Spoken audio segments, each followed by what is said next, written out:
क्या आपको भी इनकम टैक्स डिपार्टमेंट की तरफ से ई कैंपेन वाला मैसेज आया है? अगर आया है तो आपको टेंशन लेने की ज़रूरत नहीं है। इस वीडियो में हम डिस्कस करेंगे कि ये मैसेजेस क्यों आ रहे हैं और मैसेजेस आने के बाद हमें क्या एग्जैक्टली करना है, ठीक है? जैसे ही ये messages income tax department send कर रहे थे, तो इनकम टैक्स डिपार्टमेंट ने बेसिकली अपने ऑफिशियल ट्विटर हैंडल पे एक ट्वीट किया है। ट्वीट करके बताया है कि टैक्स पेयर्स को जो मैसेजेस आ रहे हैं वो कोई नोटिस नहीं है, ये सिर्फ एक एडवाइजरी है या फिर एक कंफर्मेशन है बेसिकली कि इनकम टैक्स डिपार्टमेंट के हिसाब से जो भी ट्रांजैक्शंस ऑनलाइन शो कर रहे हैं, क्या वो ट्रांजैक्शन सही है या नहीं है। तो टैक्स पेयर को बेसिकली क्या करना है, टैक्स पेयर को क्या करना है, टैक्स पेयर को इनकम टैक्स के पोर्टल पे लॉगिन करना है। लॉगिन करने के बाद जो ट्रांजैक्शंस दिख रहे हैं वो ऑनलाइन चेक करना है कि क्या ट्रांजैक्शन दिख रहे हैं। अभी चेक करने के बाद दो चीज़ें हो सकती हैं, या तो आपने आईटीआर फाइल कर दिया है, ठीक है, फाइल कर दिया है और वो सारे ट्रांजैक्शंस आपने नहीं दिखाए हैं, तो आप आईटीआर को रिवाइज कर दीजिए। या फिर हो सकता है कि आपने आईटीआर फाइल नहीं किया है और आपको आईटीआर फाइल करके ट्रांजैक्शंस को दिखाने चाहिए थे, तो आपको आईटीआर फाइल करना पड़ेगा। ठीक है, दो चीज़ें हो गई। अभी अगर आप आईटीआर फाइल करना चाहते हैं या फिर आईटीआर को रिवाइज करना चाहते हैं, तो उसका ड्यू डेट भी बता दिया है कि 31 दिसंबर 2023 है। उसके पहले ही आप रिवाइज कर लीजिए या फिर बिलेटेड रिटर्न को फाइल कर लीजिए। नेक्स्ट सवाल ये आता है कि क्या अगर जो ट्रांजैक्शंस दिख रहे हैं वो मेरे हैं ही नहीं, तो आपको ऑप्शन दिया जाएगा कि आप वहाँ पे फीडबैक दे दें कि ये ट्रांज़ैक्शन आपसे रिलेटेड ही नहीं है, ठीक है? इतना ही बेसिकली आपको करना है। अभी करना कैसे है तो आइए देखते हैं। आपको क्या करना है, इनकम टैक्स के पोर्टल पे जाना है, लॉगिन करना है। लॉगिन करने के बाद पेंडिंग एक्शंस में कंप्लायंस पोर्टल आपको दिख जाएगा यहाँ पे, इस पे आपको क्लिक करना है। जैसे ही क्लिक करेंगे प्रोसीड का ऑप्शन आपको आएगा, उस पे क्लिक कर देना है।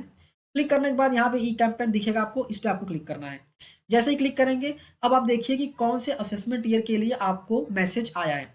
वो असेसमेंट ईयर आपको चूज़ कर लेना है, ठीक है?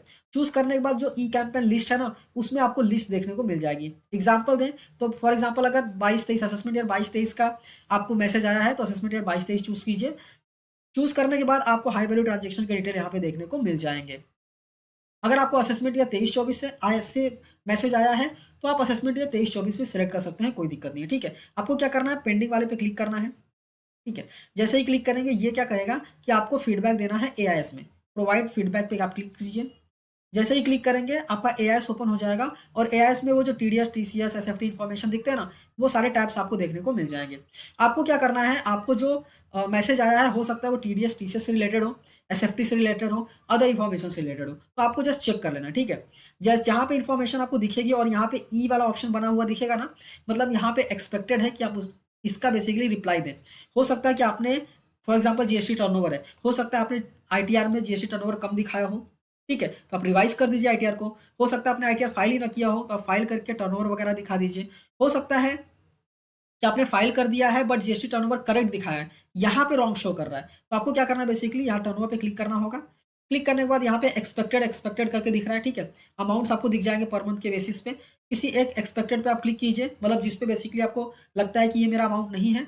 यहाँ पे आप बेसिकली फीडबैक टाइप कर सकते हैं कि इन्फॉर्मेशन करेक्ट है और आईटीआर में भी शो कर दिया तो कोई दिक्कत नहीं है।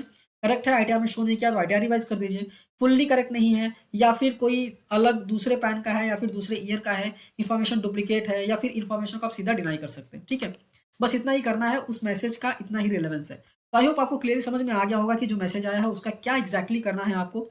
ये वीडियो अच्छी लगी है तो वीडियो को लाइक कीजिए, अपने दोस्तों के साथ भी शेयर कीजिए और ऐसी ही वीडियोज़ को देखने के लिए चैनल को सब्सक्राइब करना मत भूलिए। मिलते हैं नेक्स्ट वीडियो में। Thank you for watching and all the best.